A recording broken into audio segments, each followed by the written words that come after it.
चिन्तासन्तानहन्तारो यत्पादाम्बुजरेण वः स्वीयानां सान्निजाचार्यान् प्रणमामि मुहुर्मुहुः। यदनुग्रहतो जन्तुः सर्वदुःखातिगो भवेत् तमहं सर्वदा वन्दे श्रीमद्वल्लभनन्दनम्। अज्ञानतिमिरान्धस्य ज्ञानाञ्जनशलाकया चक्षुरुन्मीलितं येन तस्मै श्रीगुरवे नमः। नमामि हृदये शेषे लीलाक्षीराब्धिशायिनम् लक्ष्मीसहस्रलीलाभिः सेव्यमानं कलानिधिम्। चतुर्भिश्च चतुर्भिश्च चतुर्भिश्च त्रिभिस्तथा षड्भिर्विराजते योऽसौ पञ्चदा हृदये मम। करो आरम्भ। दंडवत प्रणाम दीजिए। मेरा क्रम है श्लोक 11, 12 और 13।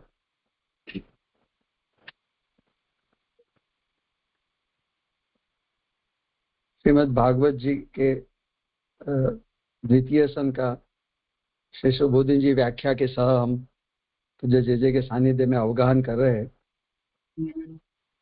शास्त्रार्थ आनंद से हरेर लीला, और जो प्रथम स्कंद है वो अधिकार लीला, द्वितीय स्कंद है साधन या ज्ञान लीला, जिसमें लीलाओं के श्रवण आदि के अंगतया अधिकार और साधनों का निरूपण प्रथम तथा द्वितीय स्कंदों में किया गया है। स्कंधार्थ को देखते हुए द्वितीय स्कंधार्थ श्री भागवत का उत्तम वक्ता शुक और उत्तम श्रोता परीक्षित के प्रश्न में जो खड़ा हुआ, उसमें श्री भागवत का अंगों सहित श्रवण करना चाहिए, इसलिए श्री भागवत के अंगों का निरूपण ये द्वितीय स्कंद का विषय है। प्रकरणार्थ अंतर्गत 3 प्रकरण आ रहे हैं। तत्व ध्यान, वस्तु निर्धार जो प्रथम साधन है और अध्याय उनके 1 और 2 है। रत प्रसाद यानी श्रद्धा, हृदय के भीतर सहज प्रसन्नता का मनोभाव, ये द्वितीय साधन है जो 3 से 4 अध्याय में आ रहे हैं। मनन या विमर्श ये तृतीय साधन है जो जिनके 5 से 10 अध्याय में उनका निरूपण किया गया है। अब ये जो 5 से 10 अध्याय है, ये 6 अध्यायों का जो मनन रूप साधन का तृतीय प्रकरण है, जिसमें मनन 2 तरह संभव होता है। एक तो जगत के आधिभौतिक, आध्यात्मिक, आधिदैविक रूप उत्पन्न कैसे हुए, इसके विचार के रूप में, यानी उत्पत्ति प्रक्रिया द्वारा। और दूसरा जो ऐसा जगत जो दिख रहा है वो स्वीकार्य या उपपन्न कैसे हो सकता है, वो उपपत्ति प्रक्रिया कही जाती है। अध्याय 1 में हमने देखा कि तत्व ध्यान प्रकरण अंतर्गत स्थूल स्वरूप का ध्यान की बात आई। अध्याय 2 में सूक्ष्म स्वरूप के ध्यान का वर्णन आया। अध्याय 3 में रत प्रसाद प्रकरण के अंतर्गत श्रोता की श्रद्धा का निरूपण। अध्याय 4 में वक्ता की श्रद्धा की बात आई। अब ये 5वां और 6ठा और जो 7वां अध्याय है वो उत्पत्ति के, मनन के या तो विमर्श प्रकरण के अंतर्गत आ रहा है। 5वें अध्याय में 14 लोक की रचना के हेतु जो अनित्य, महद, अहंकार, मन, 5 तन्मात्रा, 5 ज्ञानेन्द्रिय, 5 कर्मेंद्रिय तथा 5 महाभूत, ये जो ब्रह्मांड की उत्पत्ति में कारणभूत तत्व माने गए हैं, उनके जनन का या पैदा होने का निरूपण है। 6ठे अध्याय में जो सनातन जीवात्मा है, जो कालतः अपरिच्छिन्न होने पर भी अणुपरिमाण होने के कारण देशतः परिच्छिन्न होता है, करके उसकी समष्टि ब्रह्मांड या व्यष्टि शरीर में जो आवागमन रूप जनन या उत्पत्ति होती है, ये बात आई। अब जो 7वां अध्याय हमारा भी सांप्रत में चल रहा है, तो 7वें अध्याय का अध्यार्थ है कि भगवान का मूल स्वरूप में भजन सिद्ध हो पाए तदर्थ तथा भगवान के देश काल दोनों में अपरिच्छिन्न होने के कारण भगवान का जो प्राकट्य रूप अवतार वगैरह है वो वर्णनीय माना गया है करके ये अध्याय अंतर्यामी के अवतारों की अथवा तो लीला अवतारों की कथा है। अब तक हमारे 10 श्लोक हो गए और कल अच्छी तरह से 10 श्लोक तक और 8 श्लोक तक कल्पेश भाई ने उसका संकलन और विषय को समझाया था हमें, तो उसमें डिटेल में न जाते हुए 11वां श्लोक, अब जो आगे 10वें श्लोक में हमने देखा कि भगवान किस तरह अंगद का इस तरह जो अंगद का निरूपण करके आभासार्थ में बात समझा रहे महाप्रभु जी, अंगद का जो निरूपण हुआ 10वें श्लोक में, तो वहां निरूपण करके श्री पुरुषोत्तम के स्फुरन महारत्न किरीट कुंडल का अवतार कहते हैं। अभी हमें ये ज्ञात है कि जो 2-2-10 में पुरुषोत्तम भगवान के जो विशेषण से उनके आभूषण और किस तरह ये आभूषण के भगवान के स्वरूप का क्या तात्पर्य है और उनसे कौन से अवतार की बात हमें समझनी है जो महाप्रभु जी बता रहे, तो उसमें प्रसन्न वक्त्रम नलिनायते क्षणम कदम किंजल का पिशंग वाससम लसन महारत्न हिरण्य मयांगदम स्फुरन महारत्न किरीट कुंडल, तो ये जो 11वें श्लोक में ये बात आ रही है स्फुरन महारत्न किरीट कुंडल, और उसके बाद फिर उन्निद्र रथ पंकज कर्णी कालय योगेश्वरा स्थापित पाद पल्लव, ये दो जो विशेषण के संदर्भ में महाप्रभु जी समझा रहे। श्लोक सत्रे समास भगवान है शीर्ष नामा साक्षात स यज्ञ पुरुष तपनीय वर्ण छंदोमय मखमय अखिल देवतात्मा वाच बभूवु उशति स्वसतः अस्य नस्तः। श्लोकार्थ, मेरे यज्ञ में तपनीय अर्थात स्वर्ण वर्ण साक्षात तपनीय वर्ण साक्षात यज्ञ पुरुष हयग्रीव नाम के भगवान का अवतार हुआ। ये भगवान वेदमय थे, यज्ञमय थे और सर्व देवताओं के आत्मा थे। इनके नासिका के श्वास से ही वेद रूपा कल्याणमयी वाणी पैदा हुई। श्री सुबोधनी जी, हयग्रीव भगवान पुरुषोत्तम के किरीट कुंडला अवतार है, जो आभासार्थ में स्फुरन महारत्न किरीट कुंडल, तो जो भगवान पुरुषोत्तम है उनके किरीट, और हयग्रीव जो भगवान है पुरुषोत्तम के किरीट और कुंडला अवतार है।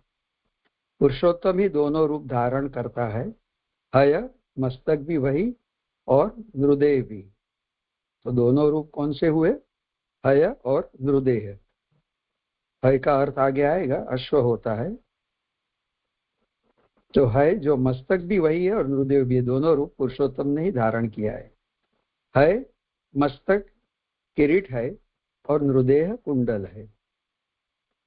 तो जो प्रसंग कथा का प्रसंग बाद में आ रहा है, पर पहले महाप्रभु जी हमें किस तरह ये इनका सिग्निफिकेंस यानी महात्म्य क्या है, स्फुरन महारत्न किरीट कुंडल से उनका तात्पर्य क्या है, ये समझा रहे। ये भगवान ब्रह्म विद्या के प्रवर्तक है। ब्रह्म विद्या वेदांतों में है, तो भगवान का जो मस्तक है किरीट रूप वो ब्रह्म विद्या का प्रवर्तक है और ब्रह्म विद्या वेदांतों में है, अतएव वेदांती थे। यानी भगवान जो थे हयग्रीव भगवान वो वेदांती थे। ब्रह्म विद्या भगवान का मुकुट है। आकृति से हयशीर कहा है। सांख्य योग नृदय के प्रवृत्ति निवृत्ति के आधारभूत है। यानी जो है दो रूप धारण किया, उसमें है जो मस्तक है वो आकृति का इंगित कर रही है, और जो नृदय यानी मनुष्य देह जो है वो सांख्य योग के सांख्य योग से प्रवृत्ति और निवृत्ति के आधारभूत बता रहे हैं। कर्म मार्ग में किस प्रकार प्रवृत्ति करना और किस प्रकार कर्म से निवृत्त होना, यह योग और सांख्य बताते हैं। तो हमें पता है कि सांख्य त्याग मार्ग है और योग जो अंतर त्याग है, तो किस प्रकार सांख्य योग को प्रवृत्ति और निवृत्ति से समझना, ये यहाँ बता रहे। इस तरह प्रवृत्ति निवृत्ति युक्त कुंडल रूप है शीर्ष भगवान का नृदेह है। तो भगवान का जो मनुष्य रूप देह है वो कुंडल रूप है, और वो प्रवृत्ति निवृत्ति और सांख्य योग से उनको उसकी संगति बताई है। और हमें भी ये बताते हैं कि जिस तरह की भगवान के स्वरूप, जो भगवान के कुंडल वगैरह वो सांख्य योग रूप है दोनों। कर्ण में जो कुंडल प्रभु धारण करते हैं, कर्ण भी, यह अवतार अग्नि साध्य में प्रकट हुआ है। कुंडल किरीट आदि भी अग्नि साध्य कर्म के द्वारा ही प्रकट होता है। ये जो हयग्रीव अवतार हुआ वो अग्नि साध्य में प्रकट हुआ, यानी यज्ञ से प्रकट हुआ, और यज्ञ में अग्नि साध्यता है वो हमें पता है। जैसे एग्जाम्पल मीन्स यानी व्यवहार का दे रहे हैं कि कुंडल किरीट आदि जो है उसकी जो फॉर्मेशन या उसको बनाने में वो अग्नि साध्य कर्म के द्वारा ही प्रकट होते हैं, जो सुवर्ण तपाना, गाढ़ देना वगैरह। तीन रूप विशेषों के द्वारा करते हैं, छंदोमय, मखमय, अखिल देवतात्मा। तो ये तीन विशेषणों से भगवान हयग्रीव का स्वरूप बता रहे। छंदोमय, मखमय, कुंडल। जो छंदोमय यानी वेदमय और मखमय यानी यज्ञमय, ये जो है वो कुंडल रूप है, और जो अखिल देवतात्मा है वो मुकुट है। ये प्रभु के जो तीन विशेषण बताए उसमें छंदोमय, मखमय और अखिल देवतात्मा की तरह है वो आप लोग समझा रहे। अन्य सबके देवगण ब्रह्मादि। अन्यून यानी जो न्यून नहीं है, जो जिनके जो ब्रह्म विद्या के जानकार है, क्योंकि ब्रह्मादि वगैरह जो ये देव है वो क्या है, सारे जो देवगण है ब्रह्मादि वगैरह वो अन्यून नहीं यानी न्यून नहीं है, मीन्स सामान्य कक्षा के देव नहीं है, पर भगवान के इंचार्ज ऑफिसर जैसे होने के कारण, और मूल यहाँ महाप्रभु जी की व्याख्या से ऐसे समझ सकते कि जो ब्रह्म विद्या के जानकार है, क्योंकि वो आगे बताया कि अखिल देवतात्मा वो भगवान का मुकुट है। तो उससे हमें ये समझ में आता है जिस भगवान के पारमेष्टय पद मस्तक पर सम्मिलित है। भगवान का पारमेष्टय पद मस्तक है और मस्तक मुकुट रूप है, और जो मुकुट में यहाँ जो बताया कि मुकुट क्या है, तो ब्रह्म विद्या भगवान का मुकुट है, ये बात बताई। तो उसका ये जो देवगण है जो अन्यून है, वो उनकी भी स्थिति अवस्था ऐसी है कि वो ब्रह्म विद्या के जानकार, ऐसा मैं समझता हूँ जैसे, यानी वो पारमाष्टय पद मस्तक पर सम्मिलित है।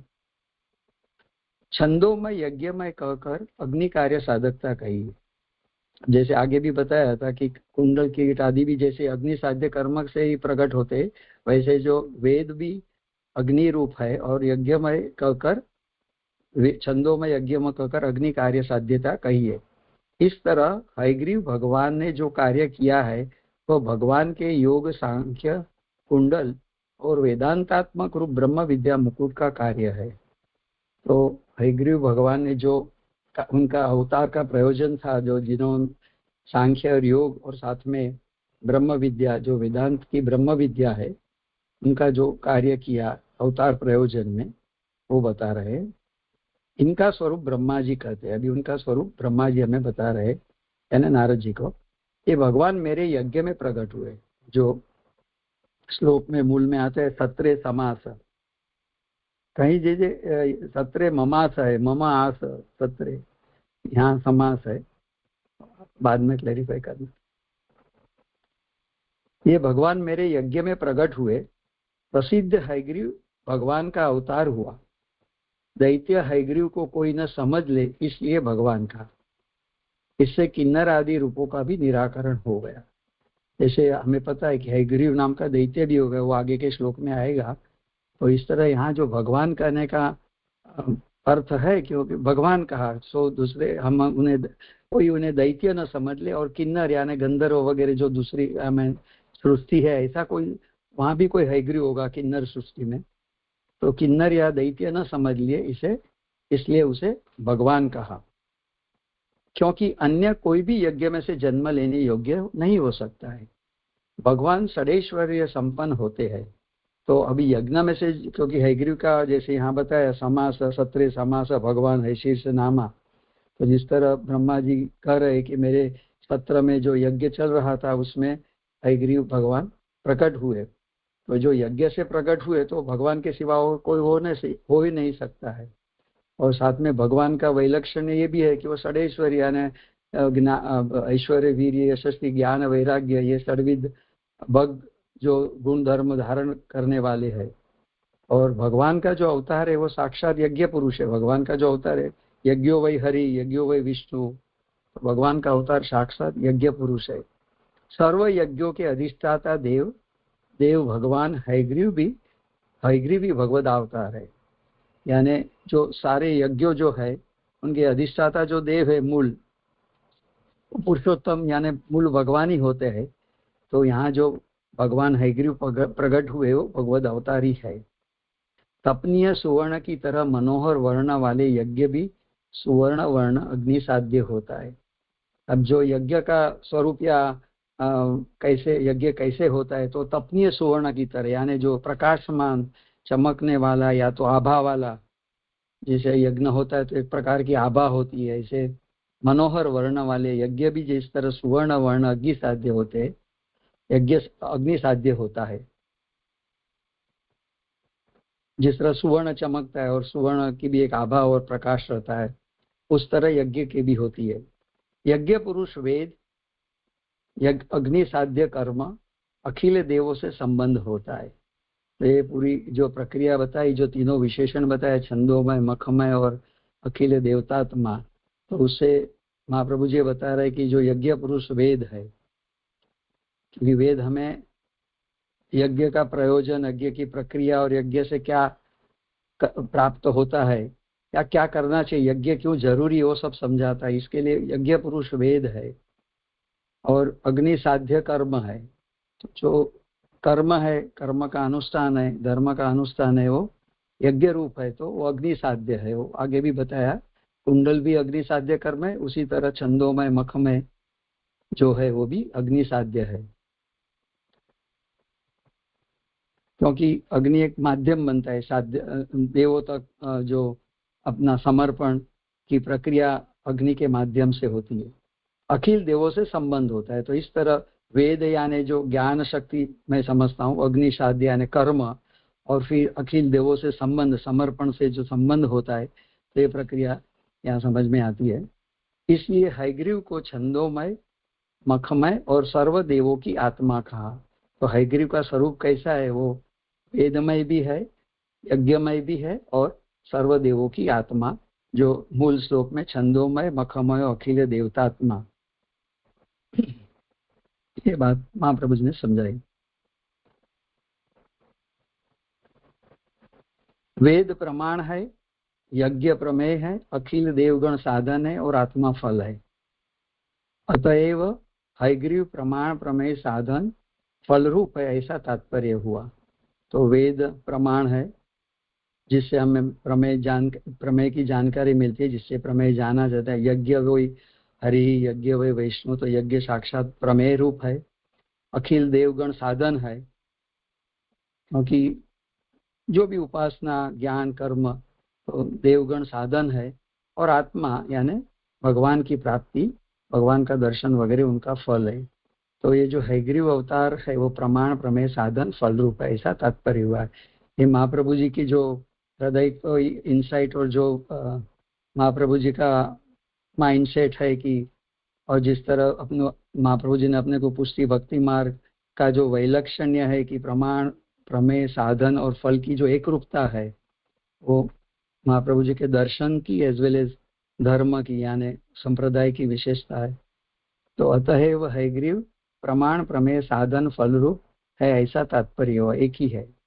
उस समय के अवतार का प्रयोजन कहते हैं। अभी उत्तरार्ध की बाकी जो अर्धकारिका है, वाचो बभूव उशति ही स्वसतः अस्य नस्तः, उसकी बात समझा रहे। वाचः जो प्रयोजन का संदर्भ है, ये हयग्रीव भगवान अब जब नाक से श्वास लेते थे तब वे ही सब मनोहर वाणी श्रुति रूप होकर ब्रह्मादि के हृदय में भाषित हुई। ये वेद वाक्य ही कुंडल मुकुट आदि के स्फुरन महारत्न है। तो जो वाचः है मूल में, ये हयग्रीव भगवान जब श्वास लेते थे तभी वो मनोहर वाणी, यानी जो यहाँ शब्द जो है ना, बभू उसती, उसती से मनोहर कह रहे, और स्वसतः अस्य नस्तः, जो नासिका में से निश्वसित हुई प्रभु के श्वास, उससे वेदवाणी श्रुतिरूप होकर ब्रह्मादि के हृदय में प्रकट हुई। और ये वेद वाक्य जैसे आगे भी समझाया महाप्रभु जी ने, ये वेद वाक्य ही कुंडल मुकुट आदि के स्फुरन महारत्न है। जो ये विशेषण हमें प्राप्त हुआ है 2:2:10 में, स्फुरन महारत्न किरीट कुंडल। तो कुंडल और मुकुट जो है, कुंडल दो सांख्य और योग बताए, और मुकुट जो है ब्रह्म विद्या बताई, वो प्रकाशमान है, स्फुरन प्रकाशमान ऐसे तेजोमय आभामय ऐसे महारत्न है। ये श्लोक यहाँ जैसे संपन्न हुआ।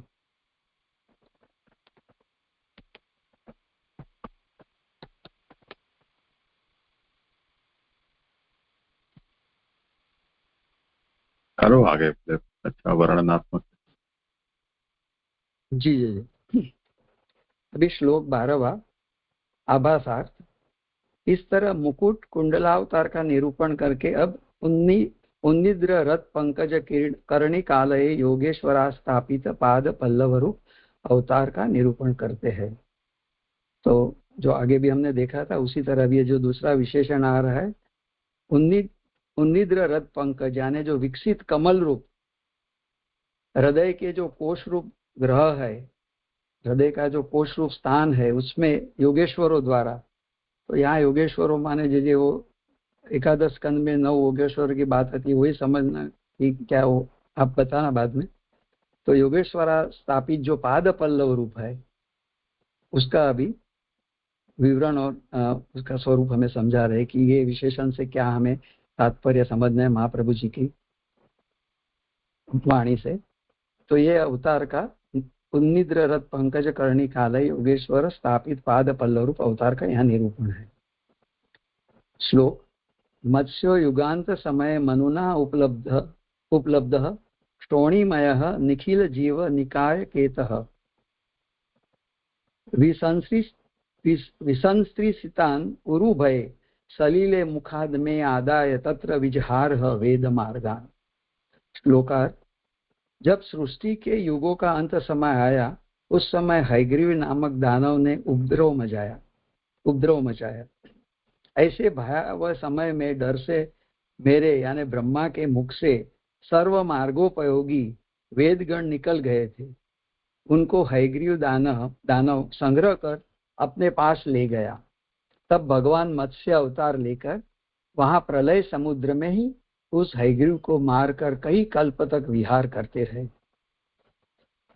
व्याख्या, मत्स्य अवतार भगवान श्री पुरुषोत्तम के पाद पल्लव रूप है। ये जो विशेषण में भी आया योगेश्वरा स्थापित पाद पल्लव रूप, तो ये जो मत्स्य अवतार है वो भगवान श्री पुरुषोत्तम का पाद पल्लव रूप है। पृथ्वी भगवान का चरण है और मत्स्य भगवान का क्षोणीमय भी थे। मत्स्य भगवान क्षोणीमय भी थे और आकार से पल्लव रूप भी थे, यानी क्षोणी यानी पृथ्वी भूमि, जो भूमा है वो, तो भगवान भूमा रूप है, पृथ्वी रूप है, क्षोणीमय है। और पल्लव यानी, वैसे तो पल्लव का एक शब्दार्थ, पल्लव में कोमलता है, तो प्रभु के चरणारविंद भी कोमल रूप है। पल्लव का पान भी होता है, लेकिन यहाँ आकार आगे इंगित कर रहे, और आकार से पल्लव रूप भी थे, इस तरह समझा रहे। सत्यव्रत राजा आदि इनके शिष्य थे, यानी भगवान मत्स्य अवतार के। अतएव सर्वगुरु इनके ज्ञानात्मक पाद पल्लव हृदय में स्थापन करने योग्य ही हुए। तो सर्वगुरु कौन है? जो भगवान है, सर्व के गुरु है। सर्वगुरु रूप जो भगवान है, उनका ये जो ज्ञानात्मक पाद पल्लव है, चरणारविंद है, चरणारविंद, वो हृदय में स्थापन करने योग्य ही हुआ, क्योंकि राजा उनका शिष्य था और भगवान का स्वरूप ऐसा था। प्रलय ही यहाँ युगान समय था, समय युगान प्रलय का था। सत्यवत राजा द्रविड़ देश का स्वामी था।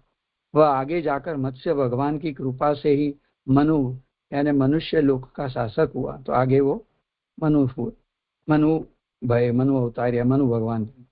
इस मनु को श्रद्धांजलि देते समय अंजलि के जल में एक मत्स्य मिला, इसलिए उपलब्ध कहा। मनुना उपलब्ध।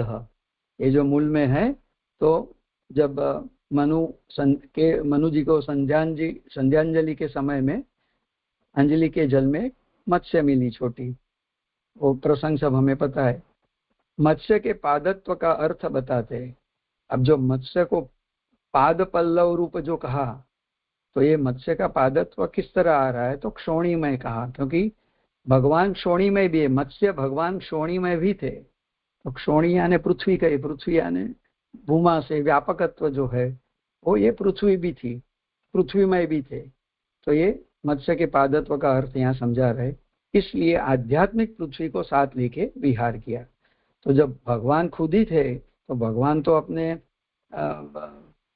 आश्रय, भगवान तो अपने धाम के साथ सहित ही विराजते हैं। तो जो भगवान का धाम है वो आध्यात्मिक अक्षर ही है, जो व्यापक है। तो यहाँ इस तरह हमें मुझे इस तरह समझ में आता है कि आध्यात्मिक पृथ्वी को साथ लेकर भगवान ने विहार किया। नौका रूप यह पृथ्वी जीवों के भवसागर से तरने का उपाय होती है। तो जैसे नौका सामान्यतः हमें एक किनारे से दूसरे किनारे अपने गंतव्य तक ले जाता है, वैसे भी है भगवान के जो चरणारविंद रूप पृथ्वी और नौका है, वो जीवों को भवसागर से उबारता है, तरन का उपाय होती है। अतएव भगवान के चरणों को कहीं कहीं पोत भी कहा है। तो जो काम नौका करती है, वैसे जहाज भी करता है, तो उसे पोत भी कहा है कहीं कहीं। भगवान का चरण सब भक्तों का आश्रय भी है। तो मुख्य बात तो ये है, जो भगवान का चरणारविंद है वो आश्रय रूप है भक्तों का, सभी तरह से सर्वाश्रय रूप है भगवान का चरणारविंद। सो कहते हैं निखिल। निखिल जो जीव विषयों से खंडित यानी च्युत हो जाते हैं, वे खिल कहे जाते हैं। पर भक्त लोग विषयों से खंडित नहीं होते, विषयों में नहीं फंसते, वे ही निखिल कहे जाते। तो मूल में जो यहाँ आया कि निखिल जीव निकाय केतः, तो अब निखिल शब्द की व्युत्पत्ति से हमें समझा रहे हैं कि भाई जो जीव विषयों में बंधता नहीं है, यानी विषयों से विषयाक्रांत नहीं होता है, ऐसा जो जीव है वो निखिल है। वो निखिल कहा जाता है, च्युत नहीं होता है, विषय में फंसता नहीं है। जो फंस जाता है, विषय में बंध जाता है, और वो खिल कहा जाता है। और भक्ति की अवस्था या स्वरूप ऐसा होता है कि विषयों से खंडित नहीं होते, विषयों में फंसते नहीं है, वे ही निखिल कहे जाते हैं। निखिल की व्युत्पत्ति समझा रहे, निष्क्रांतः खिलेभ्यः इति निखिलः। जो खिल में यानी जिस तरह ये खिल यानी जो कपट या दुष्कर्म वगैरह में जो नहीं फंसते, उसमें निष्क्रांत है, आक्रांत नहीं है। पर निष्क्रांत का जो ऑपोजिट विषयाक्रांत हम समझते हैं, जो विषयाक्रांत है वो खिल है, और जो निष्क्रांत है खिलेभ्य वो निखिल है। तो ये व्युत्पत्ति से समझा रहे कि निष्क्रांता खिलेभ्य इति निखिल। ऐसे जीवों का जो समूह है, ऐसे भक्त जन है, जो उनका जो समूह है, उनका आश्रय स्थान भगवान का चरण है।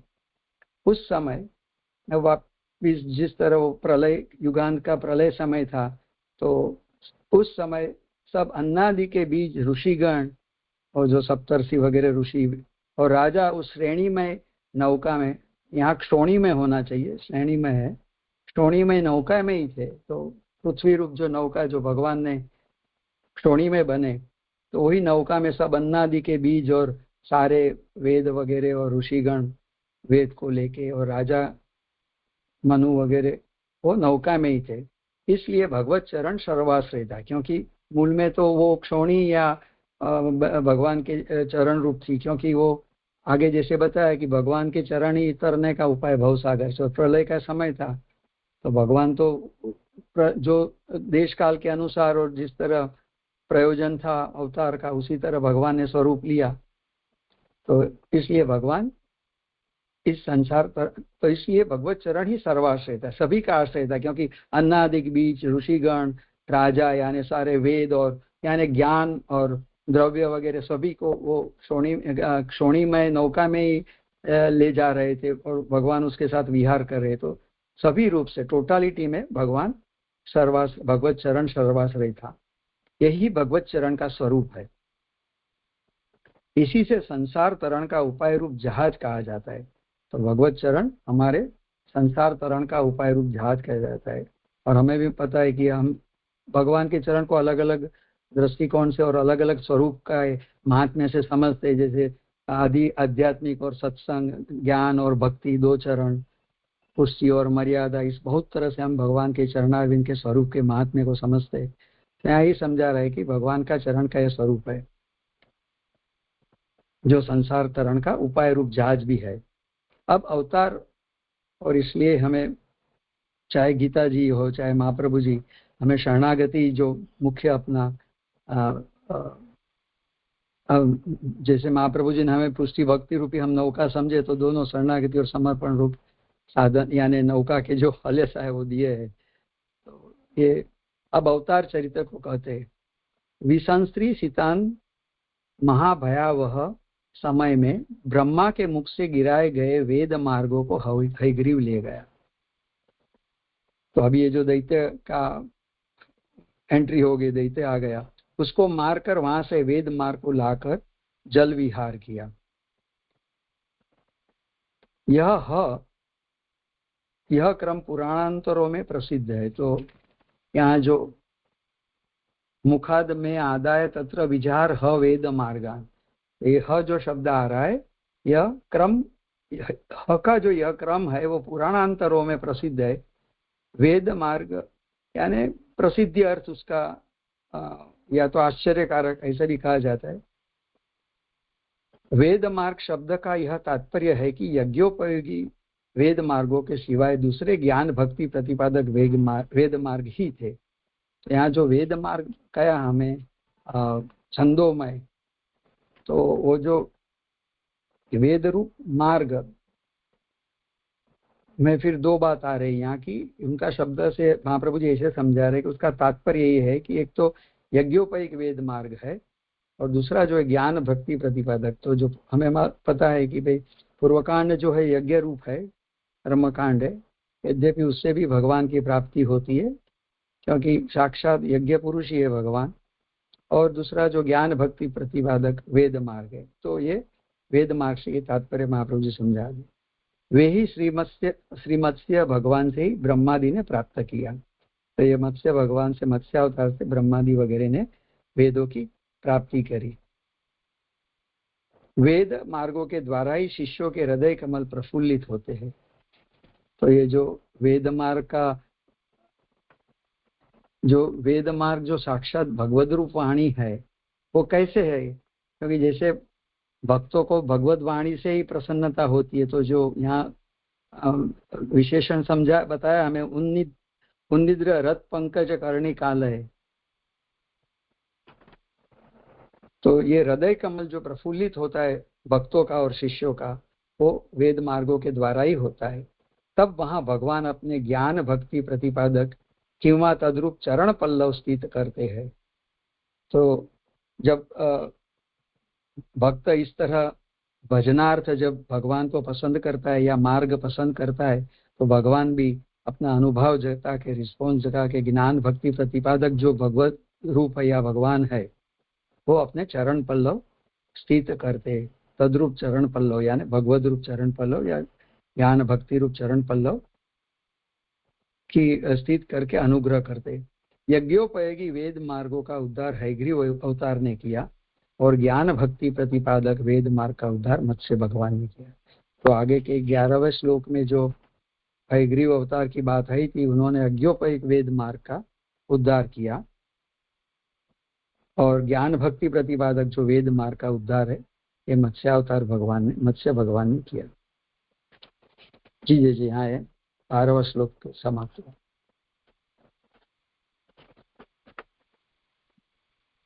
वो विचारणीय।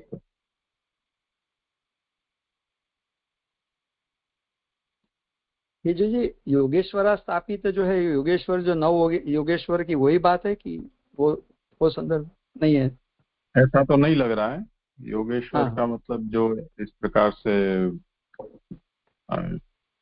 योग, भक्ति योग से मुक्त हुए हैं। हाँ जी जी। उनके संबंध में कहा हो ऐसा लगा। हाँ ये दंडवत प्रणाम। मेरी आवाज आ हाँ रही है? कहें। हाँ बोले।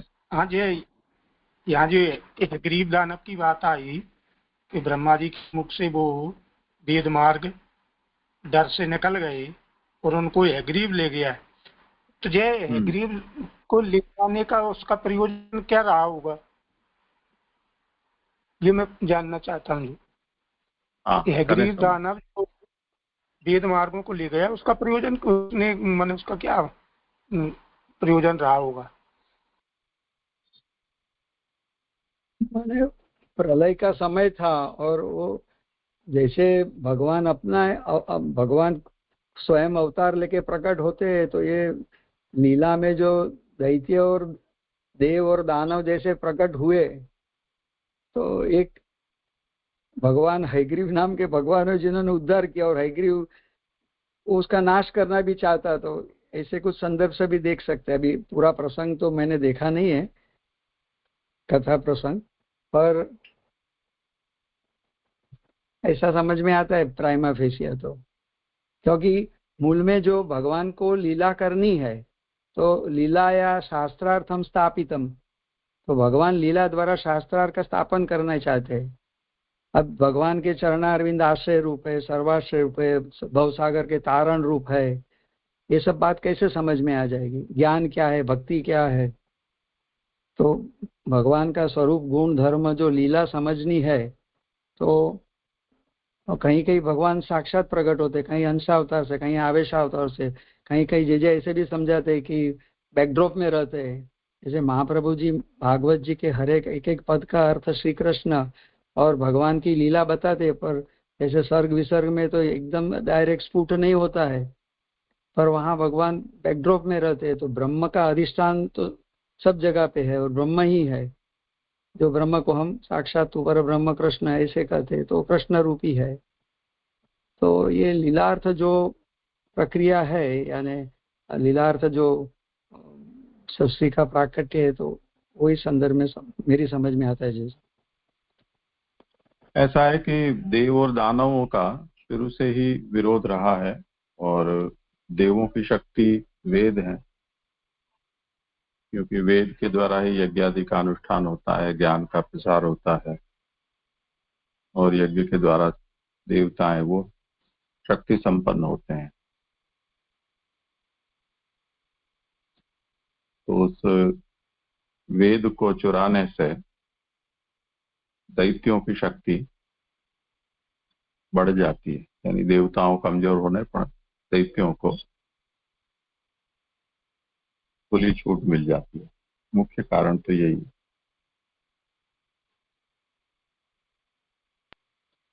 हाँ जी, समझ में आया। दंडवत प्रणाम जय जी।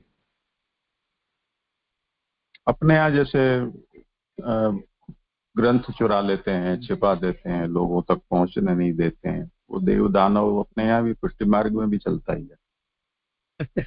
आपके लिए षोडश ग्रंथ नहीं है, आप लोगों को ग्रंथ नहीं पढ़ना चाहिए, वार्ताएं पढ़ते रहे आप लोग, भावना ग्रंथ पढ़ो। वो देव दानव वाला है ग्रीव अपने यहाँ भी।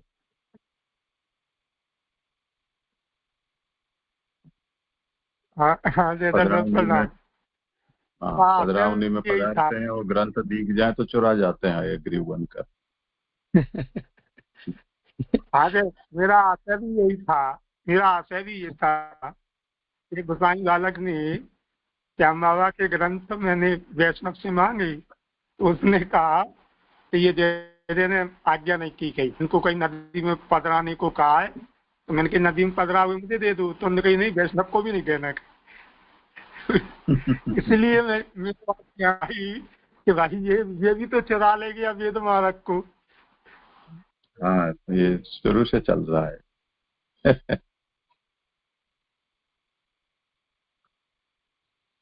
प्रणाम जय। ये श्लोक 11 में आया व्याख्यार्थ में, श्लोक 11 के अंदर व्याख्यार्थ के अंदर है कि भगवान पुरुषोत्तम के क्रीट कुंडल अवतार हैं, पुरुषोत्तम ही दोनों रूप धारण करते हैं। ये तो 11 में आया। वो 12 में आ रहा है श्लोकार्थ में सृष्टि के युगों का अंत समय आया, उसमें हयग्रीव नामक दानव ने उपद्रव मचाया। तो इधर भी हयग्रीव आया 11 में भगवान, और उधर ये हयग्रीव जो आया है दानव आया है, ये समझ नहीं आ जाए। हाँ, वो दोनों ही है। हयग्रीव भगवान का अवतार भी है और हयग्रीव नाम का दानव भी। इसीलिए आगे उसको स्पष्ट भी किया ना कि आगे वाले में उसे वो दानव न समझ बैठे, हयग्रीव भगवान पुरुषोत्तम बता रहे हैं और उधर हयग्रीव दानव बता रहे हैं, ये कैसे अंतर आया जी? करें समाधान, मेरी आवाज शायद जा नहीं रही। जे दुष्यंत जी ये समझा रहे हैं कि हयग्रीव जैसे देव दानव की सृष्टि अभी समझाई परमानंद जी के प्रश्न में, तो वैसे हयग्रीव भगवान का अवतार भी हुआ और हयग्रीव नाम का दैत्य भी था।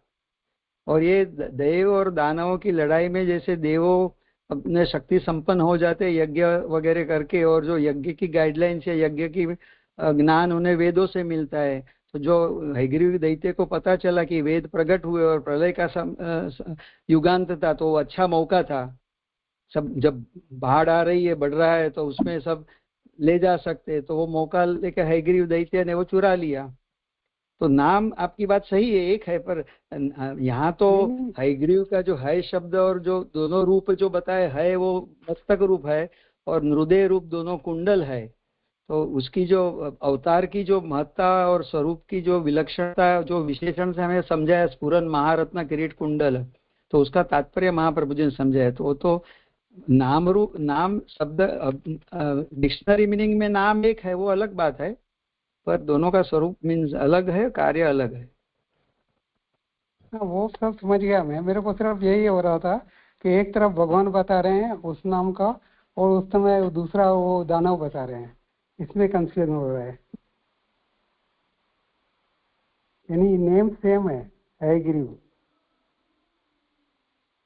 वो मैं ऐसा समझ रहा हूँ कि भगवान ही देव बने, दानव बने हैं, तो ऐसा कुछ वो समय लीला में प्रभु का ऐसा कुछ मूड होगा कि भाई मैं विरुद्ध धर्म से हूँ, यहाँ मैं अवतार रूप से प्रकट हुआ, ये मेरा नाम एक दानव भी हो गया, वही उसी को मैंने बचा, ऐसा कुछ हो सकता है। जैसे मैं समझा कि भाई लीला के द्वारा ठाकुर जी शास्त्र का स्थापन करने चाहते, तो शास्त्र तो बताया कि वेद का, उनकी जो श्वसन में से जो वेद निश्रुत हुए और ब्रह्मा जी के हृदय में स्थापित हुआ, वहाँ वो प्रक्रिया से वहां से हमें प्राप्त हुए, जो हमारा भगवत रूप चरणारविंद का आश्रय और हमारा जीव मात्रा का उद्धारक है। और उसमें भी दो प्रक्रिया बताई, यज्ञ रूप और ज्ञान भक्ति रूप।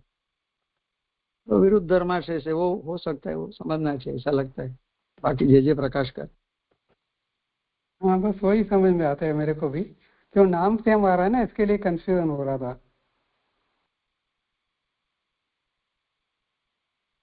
कि प्रभु शब्द स्वरूप ले सकते हैं, ऐसा सोच सकते हैं। हाँ, प्रभु ही सर्वरूप बने हैं। हाँ जी, हाँ जी, हाँ जी। करें आगे। अब 13वां श्लोक, आभासार श्री पुरुषोत्तम के वक्षस्थल स्थित श्री चिन्ह का निरूपण करते हैं। श्री चिन्ह यानी लक्ष्मी जी के स्वरूप का निरूपण करते हैं। श्लोक,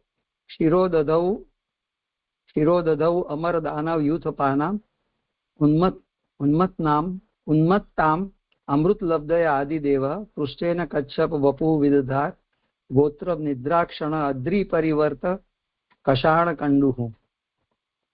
श्लोकार, क्षीर समुद्र में से अमृत प्राप्ति के लिए जब देव और दानवों के युथपतिगण समुद्र का मंथन करने लगे, तथा आदिदेव कच्छपावतार भगवान ने मंदर पर्वत को अपनी पीठ पर रख लिया था, पर्वत के चारों ओर फिरने से जो इससे लगते थे, उन्हें इससे नींद में खुजली खुजाने का आनंद आता था। व्याख्यार्थ, कूर्मावतार श्री पुरुषोत्तम का श्री चिन्ह है, यानी लक्ष्मी जी रूप है। श्री चिन्ह का अर्थ ये भी है, इसे भृगुलता भी कहते हैं। जितना कार्य कूर्म भगवान का है, उतना श्रीवत्स का भी है, यानी जितना कार्य भगवान कुर्मा का उतना ही कार्य श्री चिन्ह का है, श्री वत्स का भी है। भृगु ऋषि श्री लक्ष्मी के पिता है। जो लक्ष्मी जी स्वरूप के पिता, जो लक्ष्मी जी है, उनके पिता भृगु ऋषि थे। उन्होंने पुरुषोत्तमत्व की परीक्षा करने के लिए भगवान की छाती में अपने चरण का स्पर्श कराया था। तो भगवान के पुरुषोत्तमत्व का परीक्षण करने के लिए जो ब्राह्मणों ने, ये भृगु ऋषि ने ब्राह्मणों के जो यानी शास्त्रार्थ की प्रक्रिया में इसका अर्थ ऐसा समझने चाहिए कि क्योंकि भगवान की छाती में अपना चरण का स्पर्श कराया, तो आगे वो समझ रहा है, महाप्रभु जी समझा रहे कि वहाँ शास्त्रार्थ था, यहाँ मंथन था। तो उन्होंने पुरुषोत्तमत्व की परीक्षा करने के लिए भगवान की छाती में अपने चरण का स्पर्श कराया था। इसी तरह यहाँ भी मंदर पर्वत का पैर कच्छपावतार धरा था। तो जो मंदराचल पर्वत का जो ठाकुर जी ने कच्छप अवतार ने अपने पीठ पर उनको मंदर पर्वत को धरा था। जैसे सब ब्राह्मणों ने परीक्षा करने के लिए विचार पूर्वक चुना था, इसी तरह यहाँ भी ब्राह्मणों ने भगवान की या पुरुषोत्तम की परीक्षण करने के लिए जिस तरह शास्त्र विचार करके जो परीक्षा लेने का सोचा, उसी तरह यहाँ भी एक प्रकार का परीक्षण ही है देव दानवों में क्या होने वाला है। तो इसी तरह यहाँ भी सभी ही देव दानवों ने विचार करके बंदर को कर्म पृष्ठ पर धरा था, क्योंकि वो मिलके दोनों ने, तो प्रसंग में आता है कि भाई इतना तो समुद्र मंथन कौन कर सकेगा, उसके लिए कौन शक्तिमान होगा। वहां फिर मंदराचल पर्वत को जिस तरह पसंद किया था, विचार पूर्वक चुना था। जैसे वहां शास्त्रार्थ हुआ था, वैसे यहाँ पर्वत का घर्षण होता रहा। तो वहां मंथन हुआ शास्त्रार्थ रूप, और यहाँ पर्वत से मथन हो रहा था। मंथन और मथन, शास्त्रार्थ रूप मंथन, यहाँ मथन से घर्षण होता रहा। क्षीर समुद्र पर देव दानवों के युद्ध, जब क्षीर समुद्र का मंथन कर रहे थे, तब देव पक्षपाती आदिदेविक देव भगवान कुर्मा अवतार लेकर अपनी पीठ पर मंदर पर्वत को धरा।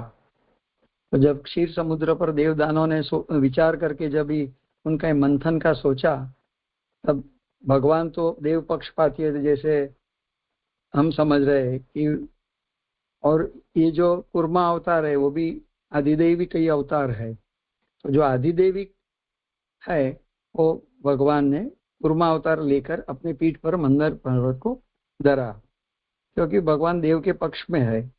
तो नेचुरली वो लीला के वो फ्रंट में आ गए पिक्चर। यदि कोई कहे कि इतने बड़े और भारी मंदिर को भगवान क्यों पीठ पर धरा, तो इसके उत्तर में कहते हैं क्योंकि अब प्रश्न ये होता है कि पर्वत जो है वो बहुत बड़ा और भारी होने से भगवान ने इतने अपने पीठ पर क्यों धरा। तो उसके उत्तर में जो मूल में आ रहा है, निद्राक्षण अद्रि परिवर्तक अशाण कंडू। तो निद्राक्षण यानी निद्रा का पूर्ण सुख लेने के लिए। वही कहे ये तो उल्टी बात कही, सोने वाला तो अपने ऊपर से सब भार को अलग रख कर सोता है, न कि भार धर कर। तो जैसे भी सोने में हमें शवासन करके या दूसरे एकदम जो भी लिस्ट बॉर्डरों के सोना होता है जनरल प्रक्रिया में, तो यहाँ तो भगवान ने जो यहाँ बताया निद्राक्षण से कि भाई निद्रा का पूर्ण सुख, और पूर्ण सुख क्या है, तो जो घर्षण होता है, घिसता है मथन की वजह से, तो उसकी वजह से जो खा जाती है यानी चल आती है, यानी इरिटेशन या जो इचिंग होता है, पर उसमें वो जैसे अपने को नींद में ऐसा कुछ खुजली या खा जावे और फिर वैसे हम नींद में है, पर वो अवस्था में हमको सुख होता है उसको करने से। तो इस तरह यहाँ बता रहे कि तो सुख बता रहे, पर ये तो उल्टी बात है कि भाई सोने वाला आदमी तो अपने भार को अलग करके सोता है, भार धर के नहीं सोता है। तो इसके उत्तर में कहते हैं कि अद्रि परि इत्यादि परिवर्तक अशाण कंडू। तो अद्रि परि से क्या समझा रहे, पर्वत के घर्षण से निद्रा सुख प्राप्त होने के लिए पर्वत धारण किया। वो जो प्रक्रिया हमने समझी पर्वत के घर्षण से। अद्रे अभी उनका ये यहाँ मुझे लगता है कि ये पूरा एक ही शब्द है, समास अद्रि परिवर्तक अशाण कंडो, तो उसका समास विग्रह कर रहे। अद्रे है परिवर्तनेन कषाणा कंडुः यस्य, ये बहुव्रीहि समास लगता है। अद्रेः परिवर्तनेन कषाणा कंडुः यस्य, जैसे सब अर्थों देवगणों को अमृतपान की सिद्धि मिले इसलिए पर्वत को धारण किया। यानी जैसे सब अर्थों यानी पुरुषार्थ, जो भी देवगण को, देवों के जो पुरुषार्थ होंगे वो सब अर्थों देवगणों को अमृतपान की प्राप्ति और उससे अर्थों की सिद्धि होवे, इसलिए भगवान ने पर्वत को धारण किया। वैसे ही संसार भ्रांत सब प्राणियों को सर्व पुरुषार्थ की सिद्धि हो, इसलिए भगवान ने परीक्षक ब्राह्मण भृगु की लात को धारण की। जैसे आगे हमें आया कि भाई वो भगवान के भृगु ऋषि ने, सब ब्राह्मणों ने मिलकर, उसमें भृगु ऋषि आगे थे तो उन्होंने पुरुषोत्तमत्व की परीक्षा के लिए ठाकुर जी की छाती में चरण का स्पर्श किया। तो उससे महाप्रभु जी हमें ये तात्पर्य समझा रहे कि ऐसा ठाकुर जी ने ये अपने छाती में जो परीक्षा के लिए लात को धारण या पग चरण को भृगु ऋषि के क्यों धारण किया, तो इससे संसार भ्रांत जो है वो सब जीवों का पुरुषार्थ की सिद्धि हो। इस तरह ये महाप्रभु जी ने हमें समझाए। ये श्लोक यहाँ संपन्न होता है। अब देखिए, मुझे यहाँ ये प्रश्न है कि संसार भ्रांत सब प्राणियों का सर्व पुरुषार्थ, यानी भगवान जो भी करेगा वो तो जीव के हित के लिए, क्योंकि भगवान हितेश है, सुख के लिए करेगा। तो या अब जो संसार भ्रांत है तो उसकी गति तो प्रवाह में या संसार में होगी, तो उसका जो पुरुषार्थ होगा वो भी संसारा मुख होगा। तो भगवान संसार मुख करेंगे उसको, ऐसा तो अर्थ नहीं हो सकता। ऐसा मुझे कंफ्यूजन है। तो फिर ये पुरुषार्थ की सिद्धि कौन सी बता रहे महाप्रभु जी? जैसे मतलब जो उनकी भ्रांतता का निराकरण करने के लिए ऐसा किया है ना। हाँ हाँ, बस वही। हाँ, तो भ्रांतता का बराबर। जी जी जी, धन्यवाद, प्रणाम। और जैसे ये एक ही सेकेंड। हाँ, जैसे थोड़ा समरी रूप जैसे करते हैं वैसे आपकी आज्ञा लेके चल रही है भगवान के अवतारों की कथा। वरा भगवान ने हिरण्याक्ष का वध किया, हरि ने तीनों लोकों को महासंकट से हर लिया, कपिल भगवान ने सांख्य का उपदेश दिया, भगवान दत्तात्रेय प्रगटे महर्षि अत्रि के वहां, ब्रह्मा जी के तप के कारण सनत कुमारों का जन्म हुआ, धर्म की पत्नी के गर्भ से नर नारायण ने अवतार लिया, पृथु का रूप धारण करके सर्व औषधियों का दोहन किया, राजा नाभि के वहां ऋषभ देव के रूप में जन्म लिया, स्वयं यज्ञ पुरुष ने हयग्रीव के रूप में अवतार लिया, सत्यव्रत ने मत्स्य के रूप में भगवान को प्राप्त किया, कच्छप के रूप में खुद की पीठ पर मंदराचल धारण किया। अवतारों की कथा लीला चल ही रही है, उसका हमें परिथ ईक्षण, क्योंकि मूल परीक्षित राजा का ही प्रश्न था ना कि अब मरणशील व्यक्ति का कर्तव्य क्या है, तो उसका हमें परिथ ईक्षण से लीला का गान श्रवण करना है। अस्तु। जय दंडवत प्रणाम। जय दंडवत प्रणाम। जय मेरी आवाज आ रही है? अजय, अभी जो प्रसंग आया था कि भृगु जी ने भगवान के जो है वक्ष स्तर पर चरण पधराए, जय उसमें जो है मैंने ऐसा देखा शोधनी में कि जब भृगु जी पहुंचे तो भगवान ने समझ लिया कि अगर इन्होंने जो है चरण मुझे मतलब इस तरह से जो पधराएंगे तो इनका जो अनर्थ हो जाएगा। तो भगवान ने जो है अपना संपूर्ण प्रभुत्व जो है भृगु जी में और भृगु जी का अपने में इस तरह से परिवर्तन किया। तब भृगु जी अपने चरण जो है, यानी भगवान ने भृगु जी में चरण पधराए, इस तरह का जो मैंने पढ़ा। जैसे आप जरा इसका निदान क्लियर कर देंगे। नहीं, आपने कहा इसी तरह से वहां उसका निरूपण किया गया है, सही है। ठीक है जय, तो आपकी जरूरत यहाँ पर जो है बताने के महत्व समझाने के लिए क्या करने के लिए। हाँ जय धन्यवाद प्रणाम। हाँ नहीं, ये कुछ कमर जी कह रहे थे, बात अधूरी रह गई। नहीं जैसे बहुत तो क्लियर हो गई। अब भी जो है प्रसंग में जैसा चला था तो उसमें ये बताया था भगवान ने मतलब अपना महत्व बताने के लिए इस तरह की कुछ बात आई थी, ये बात नहीं आई थी जो मैंने अभी जो बोली है। तो मैं ये कंफ्यूज में था कि ये बात दो तरह की क्यों हो रही है, प्रसंग तो एक ही है। हाँ, लोक प्रसिद्धि तो उसी तरह से है ना, भीतर की जो बात है वो महाप्रभु प्रकट कर रहे हैं कि ऐसा कैसे हो सकता है। हाँ जी जय, अब समझ में आ गई। तो वो भीतरी प्रक्रिया जो है उसको आपने यहाँ बताया। जी जय।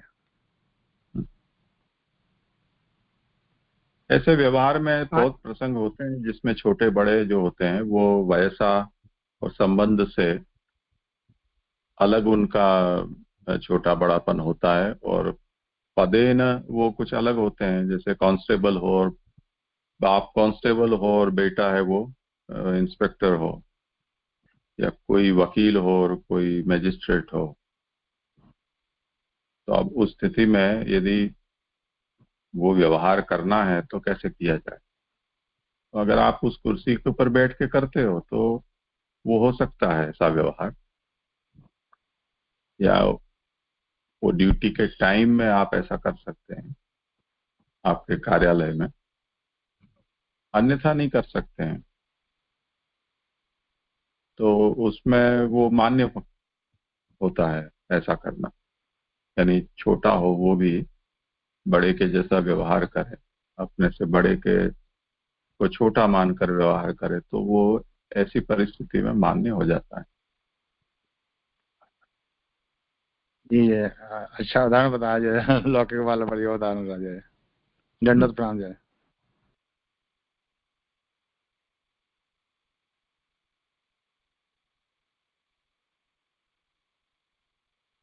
बोलिए परमानंद जी।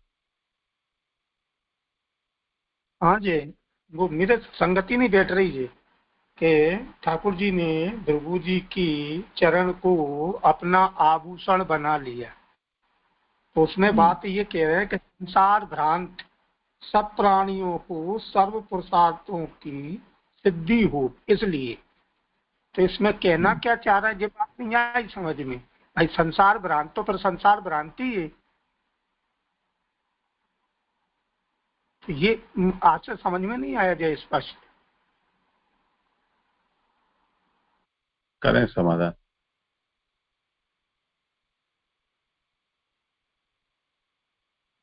नहीं, यानी क्योंकि संसार भ्रांतता में क्या होता है कि जैसे उनको वो भगवान के प्रति अभिमुख नहीं होते, भगवान के बारे में जैसे आज के यंगस्टर्स भी प्रश्न करते हैं, साइंस की बातें करते हैं। अब ऐसी जो भ्रांत कल्पनाएं है तो मूल आदि क्या है, तो सिमिलर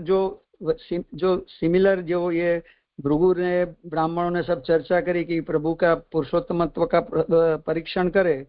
ठाकुर जी तो दयालु है, तो उन्होंने कहा ठीक है आप कर लो। तो भृगु के चरण को भी धारण कर लिया अपने वक्षस्थल पर। तो उससे महाप्रभु जी ये तात्पर्य और उसको गूढ़ार्थ समझा रहे कि ये जो, इससे हमें ये समझना है कि संसार में भ्रांत जीव है, पर अल्टीमेटली तो जीव है। अब भ्रांत हो गए कुछ वजह से, तो उनको भी कुछ पुरुषार्थ, जैसे वेद हमें पहले सकामता बताते, क्यों सकाम पुरुषार्थ बता रहे या सकाम यज्ञ बता रहे। भाई अल्टीमेटली शास्त्र का और भगवान का लक्ष्य तो यही है कि हर जीव का सर्वोद्धारक है भगवान। तो हर जीव का उद्धार करना। तो सकाम यज्ञ करते करते यदि उनकी कामना फलित हो गई तो उसे लगेगा नहीं वेद में जो बात कही वो सही है, करके एक समय एक जंक्चर ऐसा है वो निष्काम में प्रेरित हो जाएगा। तो ऐसा ही कुछ मैं समझ रहा हूँ कि यहाँ भी जो प्रभु ने धारण किया, प्रभु ये जैसे जे ने बताया कि उनकी जो भ्रांत धारणा समझ है वो जो उसमें फंसा हुआ है खील में, जैसे वो खील रूप है, वो यहाँ भक्त निखिल है। तो ये जो खील यानी अलग गलत भ्रांत कल्पनाओं में फंसा हुआ है कि भाई, तो वो जो उससे भी उनका जो पुरुषार्थ है वो भ्रांत कल्पना को दूर करता है। पुरुषार्थ सिद्ध कैसे होगे, जब आदमी को गलत बात समझ में आएगा तो सही मार्ग पे चलेगा कि नहीं भाई ये जो मैं समझ रहा हूँ, मैं कर रहा हूँ, मैं जो जी रहा हूँ वो गलत है। सही तो ये है, जीवन ये है, कर्तव्य ये है, गंतव्य ये होना चाहिए। तो ये उनको कौन समझाएगा। तो ये भगवान की ऐसी कृपा है कि उन्होंने अपना वो भृगु ऋषि का यह जो परीक्षण जो किया ब्राह्मणों ने, वो भृगु के चरण को भी जो धारण किया था, उससे भगवान ये एक संदेश यानी जो शास्त्र स्थापित करना चाहते महाप्रभु जी ऐसा समझा रहे हैं, ऐसा मैं समझता हूँ जी। नहीं, वो आप कह रहे हैं ठीक है, वो उन्होंने पुरुषोत्तमत्व की परीक्षण के लिए किया था, तो वो तो वैसे ही भृगु ऋषि थे। लेकिन यह जो शब्द मैंने चयन किया है, संसार भ्रांत सब प्राणियों को, अब संसार भ्रांत सब प्राणियों को ले लें तो फिर बचा क्या? मान श्रेष्ठ तो श्रेष्ठ थे और जो भ्रांत वो सब आ गए, तो उनके माने उनको सर्व पुरुषार्थों की सिद्धि हो। तो इस आशय से ठाकुर जी ने अगर श्री चिन्ह को धारण किया है, तो मैं नहीं समझ पा रहा कि संसार भ्रांत सब होगा तो उनको सब पुरुषार्थों की फिर बचा कौन? इसलिए यह थोड़ी मुझे संगति नहीं बैठ रही, भाई इसका आशय क्या हो सकता है? भाई उन्होंने पुरुषोत्तम की परीक्षा के लिए किया, ठाकुर जी ने उसको माने वो तो संसार भ्रांत नहीं थे, यूं मान के चलो, वो तो परीक्षण कर रहे थे तीनों में श्रेष्ठ कौन है। ठाकुर जी ने उनके चरण को सहन कर लिया और उनकी प्रशंसा की, मानी आपके चरण में चोट तो नहीं आई, तो उनको माने उनको बड़प्पन दिया, कही ठीक है कि ये श्रेष्ठ है। तो अब यहाँ उसका आशय बता रहे हैं, तो वैसे ही संसार भ्रांत सब प्राणियों को सर्व पुरुषार्थ की सिद्धि हो, जो संसार से भ्रांत हैं उनको सारे पुरुषार्थों की सिद्धि हो, तो फिर बचा क्या?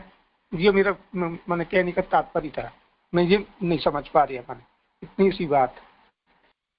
नहीं, वो जैसे आप बता रहे भृगु हो गए। हाँ हाँ, सॉरी जी प्लीज, सॉरी।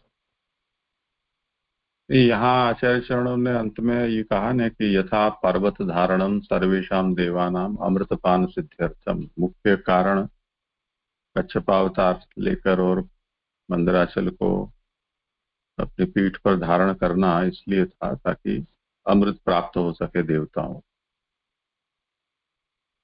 इसी तरह भगवान ने भृगु चिन्ह को धारण किया, वो इस हेतु से कि जो परतत्व का बोध जिनको नहीं है या उस विषय में जिनको भ्रांति है, उनकी भ्रांति का निवारण हो जाए भृगु के प्रामाण्य से, यानी भृगु आदि ऋषियों के। तो अब आपको परतत्व क्या है इस विषय में निश्चय हो गया, तो आपके सर्व पुरुषार्थों की सिद्धि होनी ही है यदि आप उसके आश्रित होते हो तो।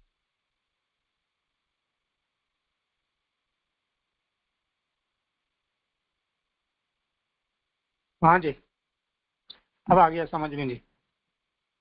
अब सर्व पुरुषार्थ में यथाधिकार होगा, तो भगवान तो मना नहीं करते हैं ना, आर्तो दिग्या सुरर्थार्थी ज्ञानी च भरतर्षभ चतुर्विधा भजन थे माम। तो वो जैसा जैसा होगा, अगर वो ये चाहता है कि मुझे मेरा अभिलषित जो पुरुषार्थ है वो उस पर पुरुष से ही सिद्ध हो, तो वो भगवान का आश्रय लेगा। अब बात यह है कि भृगु आदि के निर्णय पर जिनको विश्वास होगा वो ही तो मानेगा, सब कोई तो नहीं मानेंगे। किसके ऊपर किसका प्रभाव है, किसके भीतर उसका विश्वास दृढ़ है, उसके ऊपर ये सब बातें निर्भर हैं। पर प्रभु ने ये लीला इस अभिप्राय से की थी।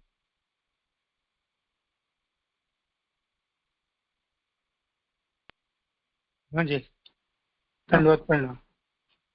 करें आगे।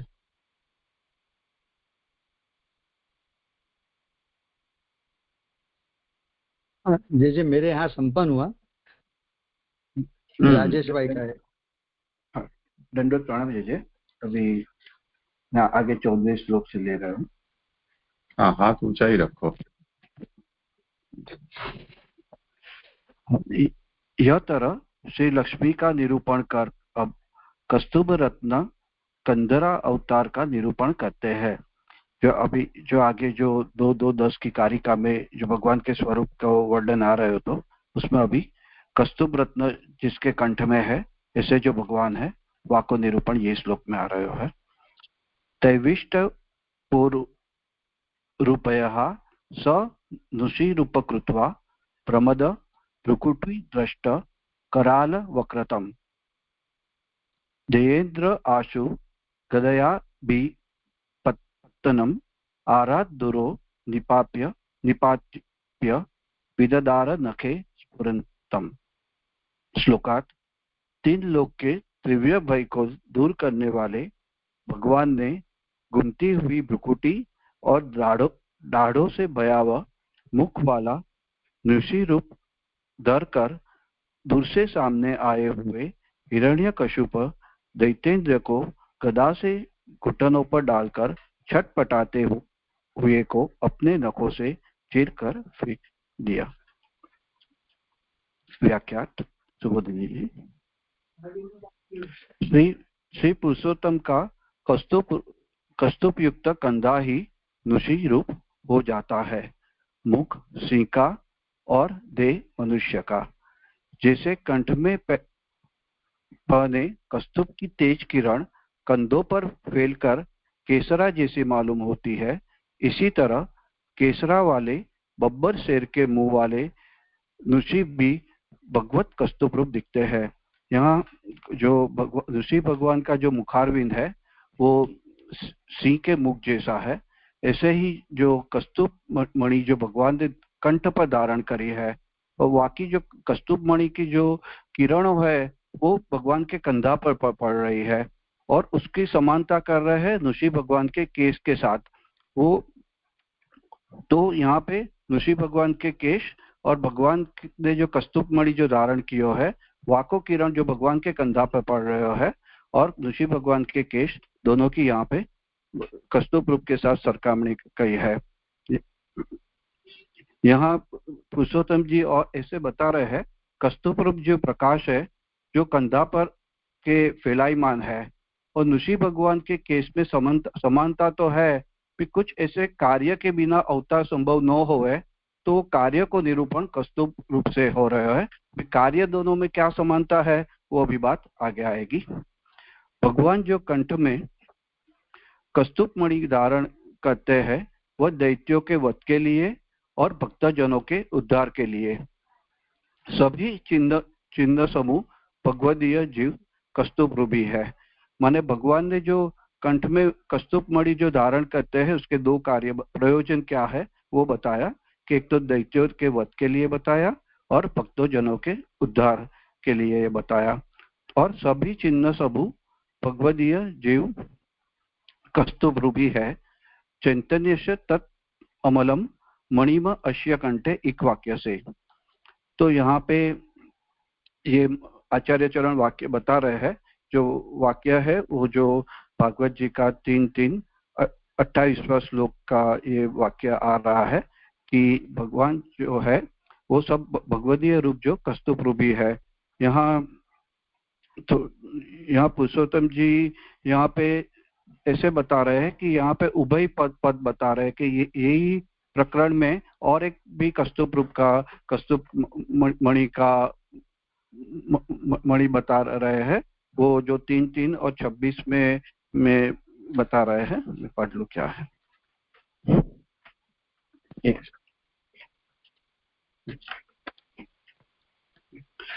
3:3-26-28 में ऐसे बता रहे हैं कि प्रभु के कंठ में रहे हुए जीव मात्र को तत्वरूपी कस्तूप मणि को ध्यान करे। और 3:3 माने यहाँ पर अस्मिन् प्रकरणे चैतन्यस्य कंठस्य कस्तूप इति वाक्य दय संजात उभय रूप। 2 वाक्य कौन से है कि एक तो भगवान के कंठ में जीव मात्र का तत्वरूप कस्तूप मणि को ध्यान करे और दूसरा वाक्य ऐसे है कि सर्वलोक को नमस्कार करके कंठ को ध्यान करना जो कस्तूप मणि को सुशोभित करने के लिए ही भगवान ने करने के लिए वाको धारण किए हैं। तो यहाँ पे विशेष ये जो कस्तूप मणि के 2 कार्य है जो एक तो दैत्यों के वध के लिए और भक्तजनों के उद्धार के लिए, इसलिए यहाँ पे दोनों वाक्यों को संदर्भ उभय रूप से प्रकाश में दियो है। अभी आगे, अब यदि भगवान इन्हें अपने कंठ में धारण न करे तो सब मृत्यु साधन कर्मों के द्वारा नष्ट हो जावे। इसलिए मृत्युगत नाशक ऋषि भगवान भक्त प्रहलाद के रक्षक एवं भक्तवेरी हिरण्यकश्यप को मारने वाले बनते हैं। जो आगे कस्तूप का जो कस्तूप मणि है उसके दो जो कार्य बताए हैं कि वो भक्तजनों के उद्धार के लिए और दैत्यों के वध के लिए, तो उसकी अभी जो वो कार्य है और जो नृसिंह भगवान ने जो कार्य किया है वो दोनों की यहाँ पे दोनों की कार्य की सरखामणी आ रही है कि जो भगवान ने अपने कंठ में धारण न करे तो सब मृत्यु साधन कर्मों के द्वारा सब नष्ट हो जाएगा। फिर मृत्यु गजनाशक એટલે हाथी जो है, मृत्यु रूपी जो हाथी सिंह जो है वो हाथी को वध कर सके है। मृत्यु गजनाशक ऋषि भगवान भक्त प्रहलाद के रक्षक एवं भक्त वेरी हिरण्यकश्यप को मारने वाले बनते हैं। तो यहाँ पे उसकी सरखामणी कर रहे हैं। अभी जो मूड में प्रविष्टया उसको समझाते हैं, माने देव। उरुभय माने भय को दूर करते हुए, माने समझा रहे कि देवगणों के तीव्र भय को दूर करते हैं। आगे नुषि रूप कृत्वा, माने जो मूल में जो स बताए हुए स नाम भगवान नुस्वरूप हुए वो बात आई। अभी आगे ग्राम और वन दोनों में रहने वाले अनेक भक्त है। इन दोनों तरह के भक्तों की रक्षा करने के लिए भगवान ने दो तरह का रूप लिया। कस्तूप भी दो रंग का है, माने ग्राम और वन दोनों में रहने वाले अनेक भक्त है वाली, और वो भक्तों की रक्षा करने के लिए जो नृसिंह भगवान में मनुष्य का भी रूप था और प्राणी का भी रूप था, ऐसे दो रूप थे।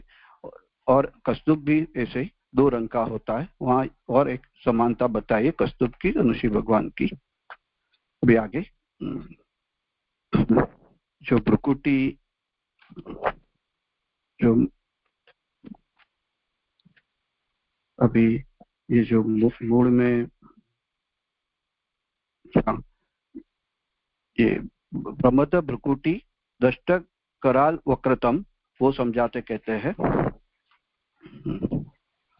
नाचती हुई भ्रुकुटी माने आंख की जो अपन पापड़ रहती है, भंबर जो रहती है, सहित जो दष्टा माने दांत के बीच में जो डाढ़ रहती है, उससे उसका बड़ा भयावह मुख। नाचती हुई भ्रुकुटी सहित जो दष्टा उनसे बड़ा भयावह जिसका मुख, ऐसे भगवान का मुख है। यहाँ ब्रह्वी समाज से समझा रहे कैसा है कि भ्रुकुटी के सहित जो दष्टा है इतना भयावह उसका मुख है। ग्रास के लिए आते काल की वक्रता दिखाने के लिए भवों को चलती हुई कही, और भगवान की भ्रुकुटी काल है। यह काल वक्र होने पर भी किसी को ग्रसता है, और यम ये भगवान की डाढ़ है, उनका भी पराभव किया। तो यहाँ काल यहाँ जो भगवान जो भ्रुकुटी है उसको काल से सरखामणी कर रहे हैं कि वो जैसे भ्रुकुटी भी नाचती हुई है, ऐसे काल की वक्रता भी, काल भी ऐसे चलता रहता है। और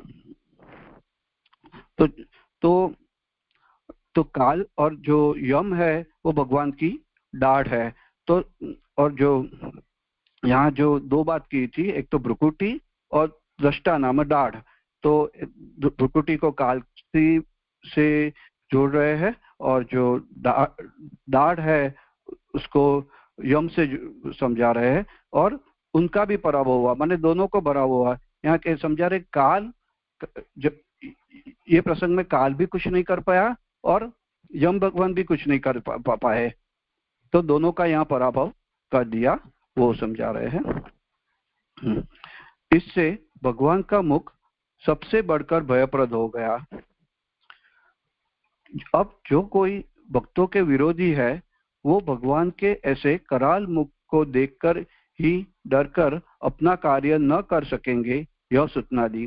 जो ये भगवान का मुख जो बताया है वो करल वक्रतम यश्य, माने जिसका जो मुख है वो इतना भयानक है कि यहाँ पे जो भक्त विरोधी जो भी है वो ऐसे भगवान के मुख को देखकर उसके डर कर अपना कार्य भी नहीं कर सके के ऐसी सूचना दी।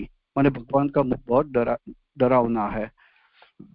देवेंद्र हिरण्यकश्यपु भक्तों का विरोधी है, सावधान न होने पावे पे इसलिए जल्दी सामने आते को मारने में समर्थ गदा से गदा से घुटनों पर गिराकर नखों से चटपटाते को चीर लिया। माने देवेंद्र जो दैत्यों के इंद्र है वो भक्तों को प्रतिपक्ष है, माने वो जो भक्तों के विरोधी है, वो सावधान न होने आवे उसके पहले ही भगवान ने क्या किया, उसकी गदा से घुटनों पर गिराकर नखों से उसको चीर लिया। तो यहाँ ऐसे समझाते हैं कि मुक्ति न हो इसीलिए नखों से चीरा।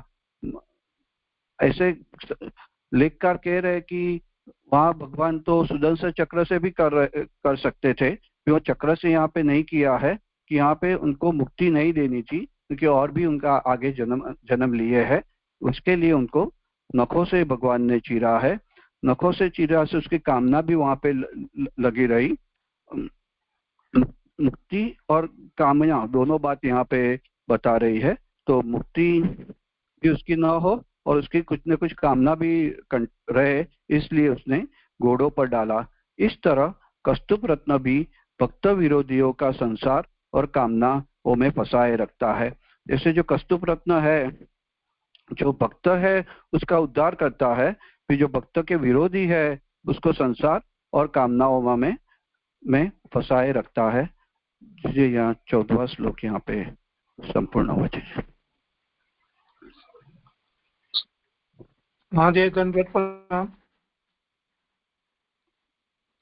ये आखिरी में जो आया कि मुक्ति ना हो इसके लिए नखों से चीरा, तो मैंने यह क्या कहना चाह रहे हैं कि नखों से अगर मैंने किसी को चीरा जाए तो उसकी मुक्ति नहीं होती। माने भगवान ने नखों से उसे चीरा, अगर मैंने शस्त्र से मारते तो शायद मुक्ति हो जाती, या माने शस्त्र से किसी को मारते तो मुक्ति हो सकती। तो नखों में ऐसा, माने भगवान के नखों में ऐसा क्या है जिससे मुक्ति ना हुई? करें समाधान।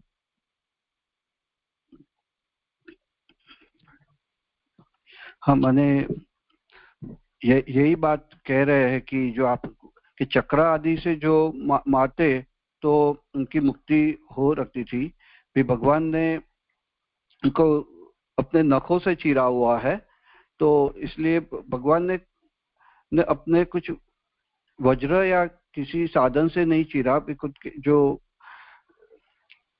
नखों से चीरा हुआ है, इसलिए उनकी मुक्ति नहीं होती। मुक्ति न होने का कारण ही वो बता रहे हैं कि भगवान ने नखों से चीरा। अभी नखों में ऐसा क्या है वो, और है तो भगवान के ही नख भी,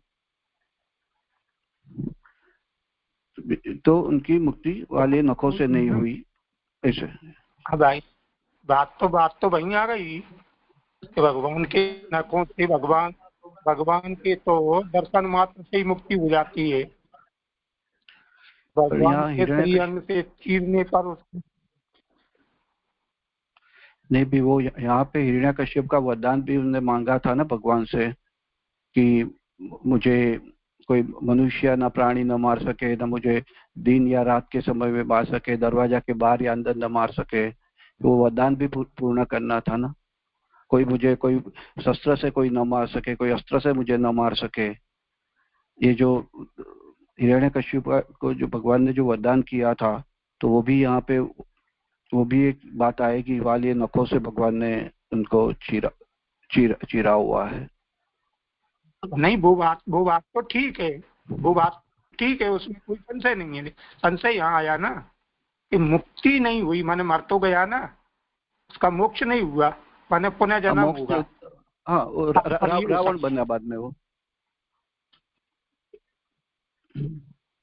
हाँ, बात वो ही आ गई ना, भगवान के नखों में ऐसा क्या है जिससे मुक्ति ना हो? माने भगवान के हाथ से मरो अस्त्र। नखों में क्या है ऐसा तो मुझे आइडिया नहीं है। जय आप ही समाधान कीजिए, नखों में क्या है? हाँ अभी और कोई लोग कह रहे हैं, देख अपना हाथ ऊंचा रखो, मुझे यहाँ मैनेज करने में असुविधा होती है। ये धन्यवाद प्रणाम। एक थोड़ा मेरे को ऐसा शायद गलत भी हो, ऐसा समझ में आ रहा है कि नख जो है वो भगवत देह जो है उसका स्पर्श न होवे उसको असुर को, तो ये भी एक तर्क मुझे समझ में आ रहा है कि नख से मारा तो उनको भगवान का जो देह है उसका स्पर्श न हो। अगर देह का स्पर्श हो जावे, प्रभु का देह सच्चिदानंद स्वरूप है, अगर उसका स्पर्श हो जावे तो उसका उद्धार हो सकता था, इसलिए शायद नखों से मारा हो, ऐसा चीजें मेरे को समझ में आ रहा है। नोट प्रणाम जी। हाँ जी दंडवत प्रणाम जी। मुझे इसमें ऐसा लगता है कि आपने पिछली बार जो ऐसा आया था कि प्रभु ने दाढ़ से वध किया एक, और उसमें प्रभु ने ऐसा सोचा कि दाढ़ यम का स्वरूप है, तब आपसे ने समझाया था कि हम ऐसा समझ सकते हैं कि उसका उद्धार नहीं हुआ है, इसलिए महाप्रभु ने सुबोधनी जी में प्रकट किया कि प्रभु ने ऐसा भाव रखा है कि यम ने मारा होगा, दाढ़ ने मारा है, तो हम ऐसा काउंटर समझ सकते हैं कि उनका उद्धार नहीं हुआ है, इसलिए महाप्रभु जी भाव प्रकट कर रहे हैं कि प्रभु ने नख से मारा तो उद्धार नहीं हुआ, इसलिए महाप्रभु जी ने ये भाव प्रकट किया।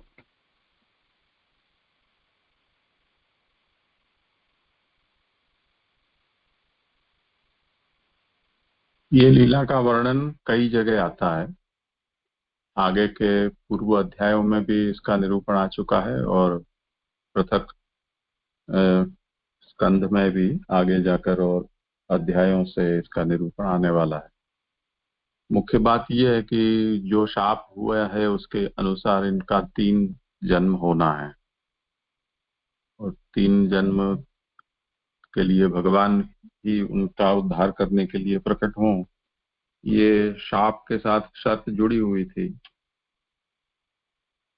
तो अब प्रथम जन्म जो हुआ है हिरण्यकशिपु और हिरण्याक्ष के रूप में, उसमें भी भगवान ही उनका उद्धार करेंगे, वो देह छुड़वाएंगे। तो छुड़वाने के साथ अगर मुक्ति हो जाए तो फिर शाप आगे जो दूसरे 2 जन्म के हैं वो व्यर्थ हो जाएगा।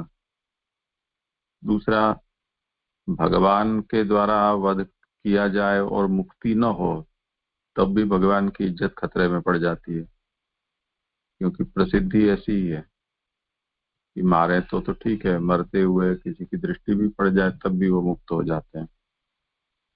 तो उसके संबंध में महाप्रभु ने ये बात कही है कि कुछ बातें कहने के लिए होती हैं, पर उसको सर्वांश में उसका तात्पर्य वो ही नहीं समझना चाहिए।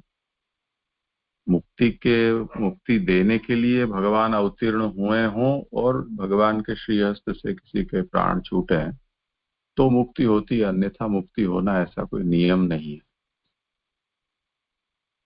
ये एक बात है।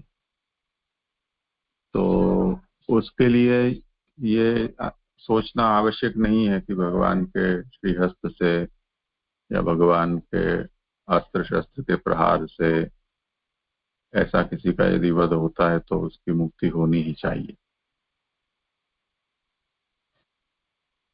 दूसरा ये है कि फिर भी अगर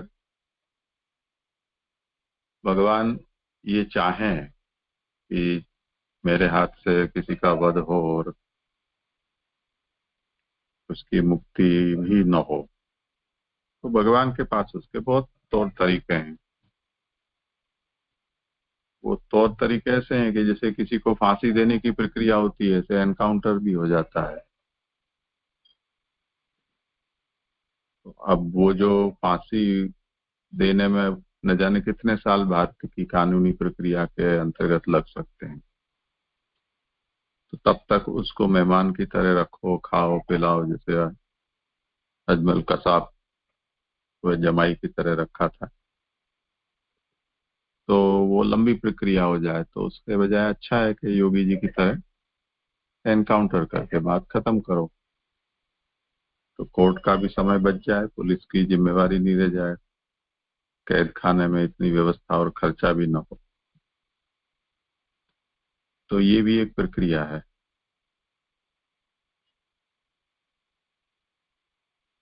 तो कई प्रकार से ये कार्य किया जा सकता है। तो इसमें ऐसा वर्णन आता है कि जब इन दैत्यों को मुक्ति नहीं देनी थी, फिर भी भगवान के द्वारा ही इनका मृत्यु भी होना था। तो जब जब भी युद्ध हुआ तो उनके प्राण भगवान का स्पर्श होने से पहले छूट गए और बाद में तो केवल उनका शरीर ही भगवान ने स्पर्श किया। तो हिरण्यकशिपु को गोद में पटक के और उसकी जो हाथ है वो भगवान ने चीर दी, उससे पहले उसके प्राण निकल चुके थे। और वो निकल चुके थे, वो भगवान के स्पर्श के बखत नहीं निकले, पर आघात होने पर अंतरिक्ष में उसके प्राण छूटे और उसके बाद भगवान ने मृत शरीर को अपने गोद में रखकर और उसके उदर का विदारण किया। तो उसके कारण ये इसकी मुक्ति भी नहीं हुई और वध भी हो गया, तो दोनों ही काम सद गए। तो ये सब छोटी छोटी बातें हैं, वो अन्यत्र विस्तार से वर्णित की गई हैं, वहां वो और ज्यादा स्फुट रूप से देखी जा सकती।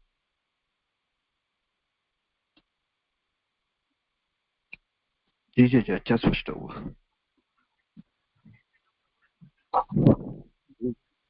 जैसे यहाँ पे ये जो बात आई, ये 260 में सभी चिन्ह रूप व्याख्यात में 5वीं या 6ठी लाइन है, सभी चिन्ह रूप भगवदीय जीव कौस्तुभ रूप है।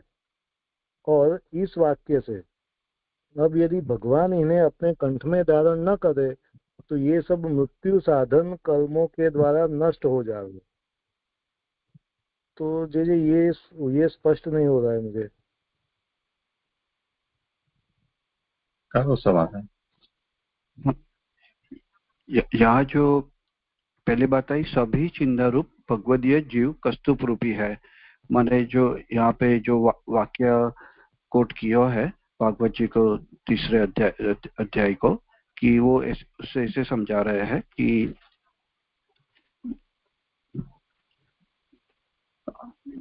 जो प्रभु के कंठ में जो ये कस्तूप मणि है, वाको जीव मात्र के तत्व रूप है, वाको ही ध्यान करना चाहिए। और जो भगवान अपने कंठ में ये धारण न करते तो जो मृत्यु साधन कर्मों के माने कर्मों के द्वारा नष्ट हो जाए, माने जो भगवान है वो भक्तों की यहाँ पे उद्धार के लिए रक्षा कर रहे हैं। कस्तूप मणि का रूपी कस्तूप का धारण करने का प्रयोजन ही वो है कि भगवान जो भक्तों का रक्षक करे और जो उसके वेरी है उनको भगवान उसको नाश करे। इसके लिए यहाँ पे बात आई है कि कंठ में धारण न करे तो सब मृत्यु साधन कर्मों के द्वारा नष्ट हो जावे। इसलिए मृत्यु गद नाशक ऋषि भगवान भक्त प्रहलाद के रक्षक एवं भक्त वेदी हिरण्यकश्यप को माने। मृत्यु गद नाशक माने जो हाथी जो है, मृत्यु हाथी रूप जो है वो तो ऋषि भगवान ने सिंह रूप धारण करके भगवान प्रहलाद की रक्षा की है। माने इसको प्रयोजन बता रहे हैं कस्तूप रूप मणि को, कि वो जो मणि है। हाँ, यानी ये स्पष्ट नहीं है कि ये मृत्यु साधन कर्मों के द्वारा नष्ट हो जाए तो कर्मों का जो कोई फल है वो तो भोगना ही है ना। तो ये मृत्यु साधन कर्मों से नष्ट न हुए, यानी भगवदीय जो है वो नष्ट नहीं होते ऐसे ऐसे भी से हिरण्यकश्यप ने भी जो भी साधन किए थे प्रहलाद जी को मारने के लिए, वो कर्मों से भी उसकी तो भगवान ने रक्षा की है ना, तो उसकी नष्ट वहां पे नहीं हुए है। तो वो कस्तूप जो मणि है वही इनकी भक्त की रक्षा कर रहे हैं। वो बात भी ले सके ना यहाँ पे। और भी उतने बहुत कर्म किए थे, प्रहलाद को ऊपर से फेंका था, बहुत सारे किए थे।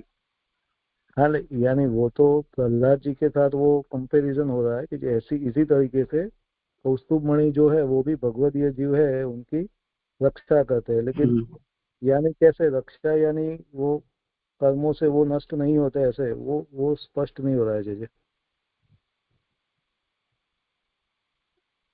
यहाँ कहना ये चाह रहे हैं कि सबसे पहले तो कौस्तुभ रत्न कंधरम ये जो स्तुति में कहा गया है उसका अवतार नृसिंह है, ये निरूपण हुआ। तो नृसिंह कौस्तुभ रत्न कंधरो भवति यथा कौस्तुभस्य कंठे स्थापितस्य रश्मयः स्कंधे निर्गताः केसरप्रायाः भवन्ति एवमेव कि नृसिंहो भगवत कौस्तुभ रूपः।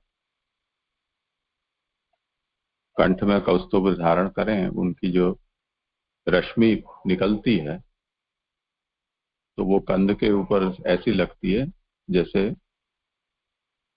सिंह के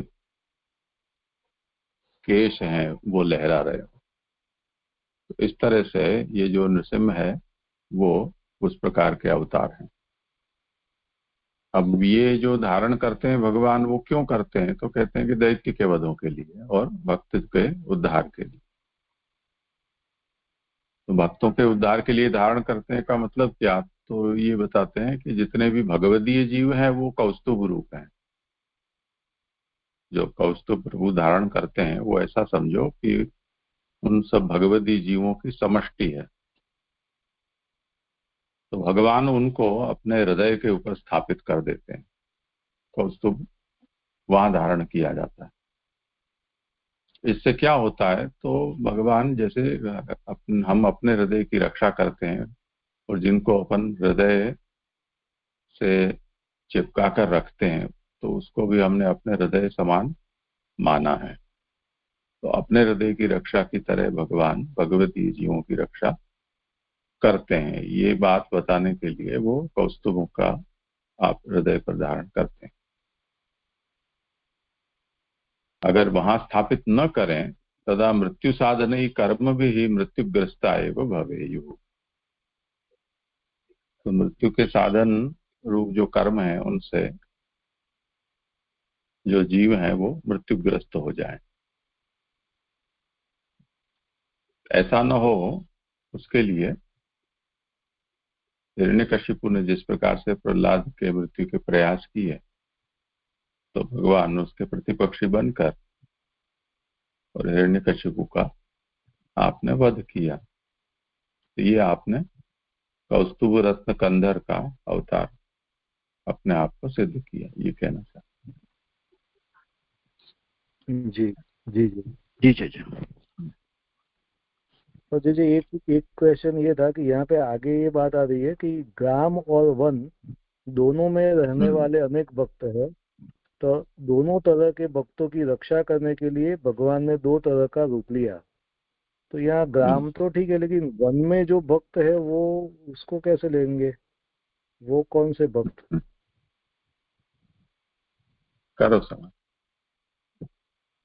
मैं ग्राम और वन में मैं इसे समझाऊं, ग्राम में रहने वाले और वन में रहने वाले, माने ग्राम में रहने वाला जो मनुष्य मानव है और वन में रहने वाले जो प्राणी है वो दोनों की बात यहाँ पे बताई है। क्योंकि नृसिंह भगवान ने के सिंह का और मनुष्य दोनों रूप उन्हें धारण किए थे, इसलिए कि भगवान ने दो तरह का रूप लिया है और उसको कस्तूभ से सरखामणी कर रहे हैं कि यहाँ पे कस्तूभ भी दो रंग का है। मैंने ये संदर्भ पे मैंने ये बात समझी है।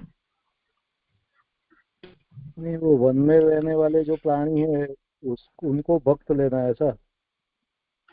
हाँ, तो ग्राम और वन के प्राणी आएंगे ना, तो ही मनुष्य और सिंह का दोनों का मुख वाले भगवान नृसिंह भगवान है। मुझे ऐसी समझ आई है ये वाक्य से। प्राणी नहीं लेना चाहिए, भक्त लेने चाहिए। जी जी। जो वानप्रस्थ जो होते हैं उनको समझना चाहिए। अच्छा, जी हाँ बस वही स्पष्ट करना था। जी जी जी। हाँ जी जी। प्रणाम जी। हाँ ठीक है, आज यहाँ रखते हैं।